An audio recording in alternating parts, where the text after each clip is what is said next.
Guys, what's up? It's Tori. Welcome back to my channel. If you guys are new here, make sure you hit the subscribe button right down below. So today I'm going to be doing a video talking about my senior year of high school. I'm going to be giving you guys lots of advice, including SAT, getting into every college that you apply to, and just making the most out of your senior year of high school.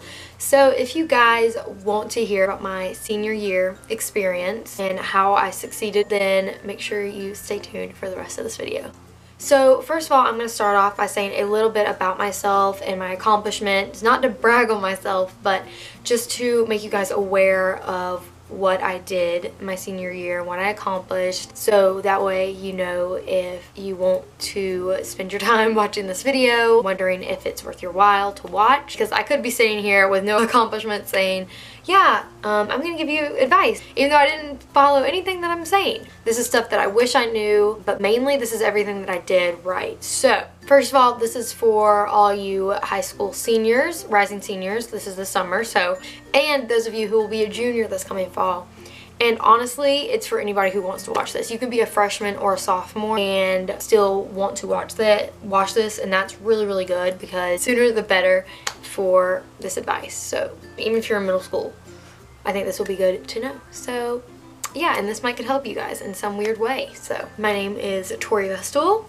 I graduated from a private high school about 3 weeks ago, and I am attending a school this fall.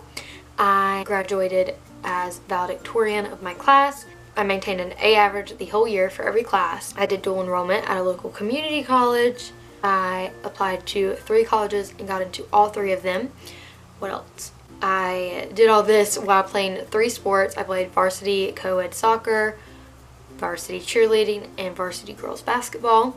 I am 18 years old. Yeah, that's pretty much what you need to know about me. The school that I graduated from, I had attended since I was 3 years old, so I really have no idea what I'm going to expect in college. Community college gave me a little taste of it, but I've never been to a school with more than, like, what do we have, like 150 to 200 people in it. That's like including like kindergarten and like preschool and stuff. So really small school. I graduated with 13 people. So the first thing is take the SAT early and take it a lot. I took the SAT 4 times. I took it the January of my junior year, March of my junior year, June of my junior year, and I took the ACT August of my senior year. And then I took the SAT one last time December of my senior year. And my advice to you guys is, if you are a junior, take it in January, because that's really when you kind of get all the math and the English that you need. Well, for me, like, I had all the English I needed. I'm really, really good at English. My English score was really, really high, way above average, but my math score was what really sucked. I've just never been good at math, and I don't know, I'm just not good at it in that math. A lot of people say it's easy, but to me it was really hard, so I didn't do good on that, but it's okay. I'm here to tell you guys it's okay. If you make good grades and apply early to colleges, your SAT score will still matter, but if you have a lot of extracurriculars and make good grades, the SAT won't matter as much, is what I'm trying to say, because my math score sucked, like, really bad, but it's okay. So yeah, everybody says to take the SAT and the ACT at least once, take both tests, and I took the SAT and was like, this is not my test, but continued to keep taking it because I didn't want to take the ACT because I knew that one wasn't going to be my test, and I finally caved in and took it, and I realized that really wasn't my test. So I guess the SAT was more of my kind of test, if you will. But yeah, like I said, I didn't score as high as I would like to on it. But another piece of advice, sorry, I have them on my phone, I don't want you guys to think I'm like being rude, but bring a friend with you. So the second thing is fill out applications for early acceptance.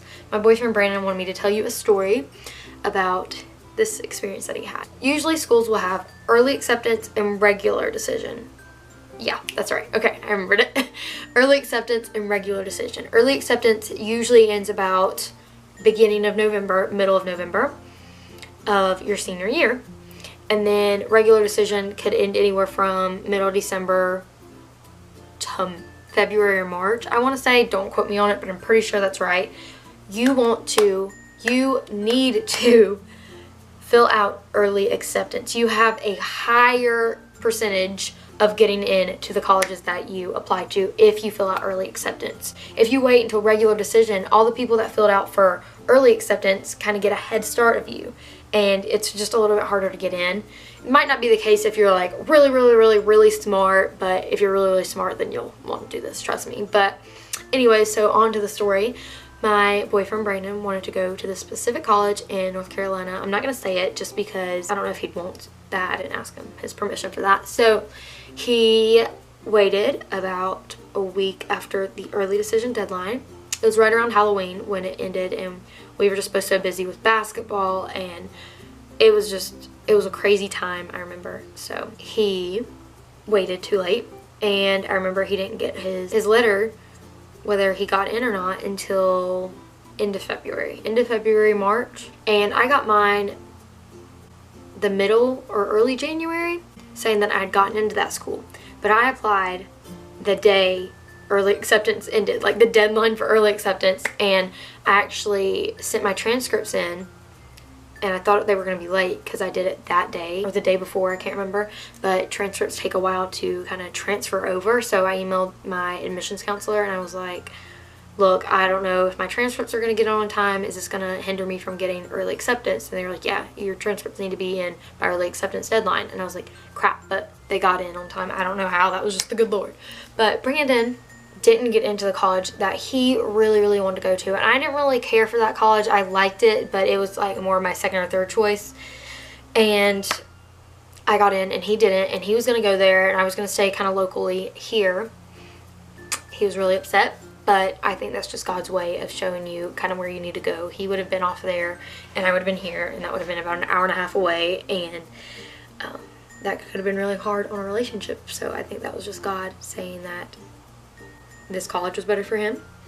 And yeah, but needless to say, fill out early acceptance. It could hinder your chances of getting into the colleges, or to the college that you really want. And he was just a week late, but that matters. A day matters, an hour matters. Next thing is visit a lot of schools. Junior year, I was, well, ever since about sophomore year, I had my heart set on going to High Point University, which is a private college. It's about, give or take, 55 grand a year. Yeah, it's a lot, and dorming alone is 35 grand. So I was gonna have to commute from here to there or get an apartment, but there was no apartments that were in a good area over there, and I didn't want to dorm, and I didn't want to live at home for all 4 years. But junior year, I thought that I was going to commute and maybe get an apartment. It'd be about a 30-minute drive every day from my house, but I really wanted to go there. That was the only school I visited at first. My junior year, I visited the college and I fell in love with it. If you've ever been there, you know it's like a country club, but if you haven't, look it up right now. Look up High Point University and you'll know exactly what I'm talking about. And everybody's like, you need to visit more schools. My parents were like forcing me to visit more schools, but I didn't want to because I really thought I was going to end up there. So then senior year came and I still really wanted to go to High Point. One day I was just bored and thinking, and it was God telling me that I needed to visit 2 more schools. And I visited at the summer of going into my senior year with my boyfriend because my dad had went to Appalachian State, and I think that's where Brandon actually really wanted to go at first, but it just wasn't for us at all. It's a beautiful school, but it really wasn't for us. So High Point and App, I really stuck on High Point. So then senior year, about September, I was like, Mom, I really need to visit these 2 other schools, and one of them I'm going to, and then the other one was the one that I had applied to and Brandon to get into.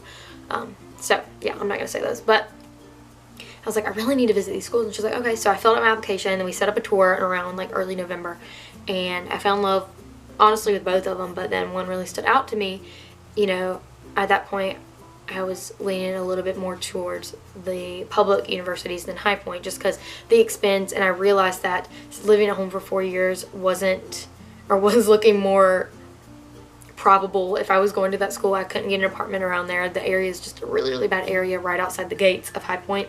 So I realized that it was just more practical to go to a public university at least for 2 years.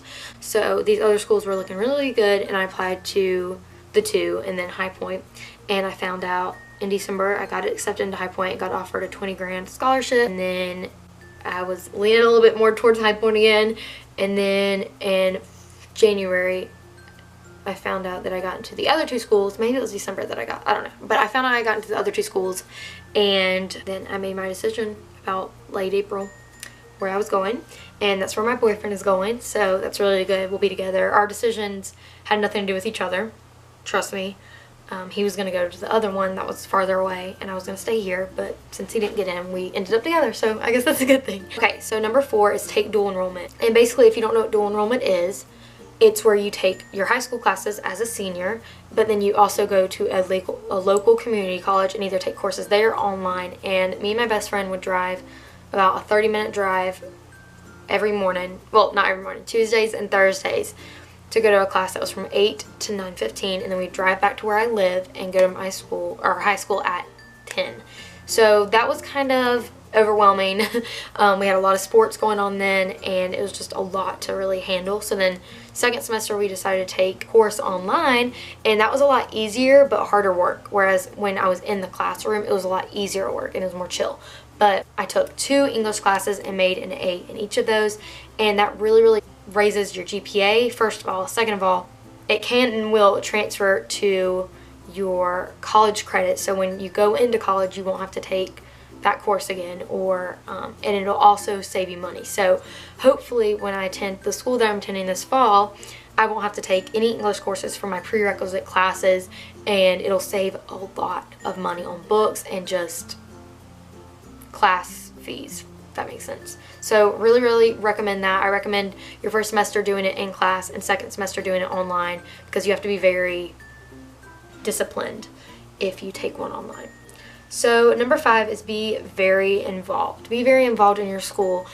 I did sports year-round, and even if you're a really shy person, I'm really shy, and I can come off as like snobby and mean, but it's just because I'm honestly really shy when you first meet me. And but that didn't stop me. I did a lot of sports at my school, and I loved every minute of it. And if you're shy and you're scared and you don't know if you want to be on a team, just try out. Or you don't think you're good enough, just try out, and you won't regret it. But you will regret it probably if you don't. So join a club, do something extracurricular. Yeah, even the National Honor Society. I was in the National Honor Society, and you just do like some community service or whatever. But and that looks great on your college, because it's an honor to be in the National Honor Society. Okay, number 6, keep your grades up and don't slack. Senioritis is a thing. It is so real. It is so real. Don't let anybody tell you different. January hit, and me and my classmates were like, we're not doing anything else. And we were really we just wanted to do nothing all day but talk. And because by about that time we figured out what colleges we were going to, our majors, and just everything that we kind of really wanted to do with our life was finally falling into place, and we were just worn out from the application process. Okay, number 7, ask questions. The application process is going to be very scary for college applications. It is so scary. I just went down to my guidance counselor a lot in the months of August to November and just asked a ton of questions. It was just different questions that needed to be asked, and don't be afraid to ask them, because yeah, and don't be afraid to email your admissions counselor for the school that you're applying to. Ask questions. It's going to be scary, but you're not alone. Alright, and then lastly, enjoy your senior year. You only get one, and then you graduate, and then you're an adult officially, and your life's basically over. No, I'm kind of kidding. But it is scary, and I honestly do miss high school. I'm going to miss being with those people, especially since I was in such a small school. I love those people to death, and I'm going to miss them, and the memories that we had together was great. It was so great, and it was really good high school experience. So just enjoy it, and like I said, live it up. Do things out of your comfort zone. Do extracurriculars. Do sports. Honestly, live it to your fullest. I did so many interesting things this year in high school. If you guys want to check out my video where I talked about the highlights of my senior year, I'll link it up here. I did a get ready with me, and it was highlighting my favorite moments for senior year and my best accomplishments. So with all that being said, this video is now coming to an end. Thank you guys so much for listening to me for such a long time. I filmed this video 5 times, and they were all like 30 minutes long, so hopefully I'll get this a little bit shorter. But I just have so much to share with you guys, and even if this helps only one of you, that's all that I'm here for. I hope that it helps hundreds of you, but you know, I'll be happy if it just helps one. So thank you guys so much for watching. I hope this helped you in some way, even if you're in middle school or if you're a senior. I just hope it helps you. And if you are a senior, don't stress about it. Senior is going to be the best year of your life. just take my advice, and honestly, I don't think you'll regret it. So yeah, make sure you're subscribed if you aren't already. Hit the notification bell so you get notified whenever I upload a video, and give this video a thumbs up if you liked it or found it helpful. I love you guys so much, and I will hopefully see you very soon in my next video. Bye guys.